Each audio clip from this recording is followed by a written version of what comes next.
Hindi, ganito Hmm. kasi yan. Hmm. Kasi naghingi kasi siya sa, mag-chismis na nga. Chismis na nga. Sige lang. Pero sa akin naman is, magsasabi lang ako ng oo, ng totoo. Ayaw ko naman na yung Oo. mag-imbento-imbento lang ng kwenta, oo. Kasi wala Oo. naman akong mapapala sa pag-iimbento, di ba? So, yung totoo lang. Ang sa akin lang kasi, ganito yan. Nung time na sabi niya na mag-enroll siya, so, nagbigay ako sa kanya ng 3K.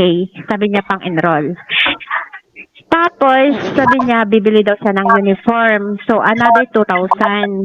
So, 5K lahat yung nabigay ko.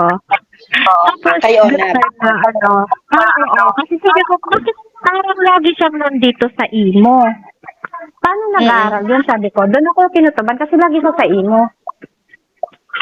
Kaya, nagtanong ako, tinanong ko yung isang kaibigan niya. Sabi ko, nag-aaral ba talaga si Onab? Sabi ko, ang sagot niya sa akin, Mami, anong nag-aaral? Matagal nang tumigil yan sa pag-aaral, Mi. Sabi ko, ha? Paano matagal tumigil? Di ba naghingi nga siya sa akin ng pang-enroll niya at saka ng pang-uniform. Sabi ko, Mi, matagal nang tumigil yan. Nung third year college siya, tumigil na yan sa pag-aaral. Sabi niya, ganon. Sabi ko, okay.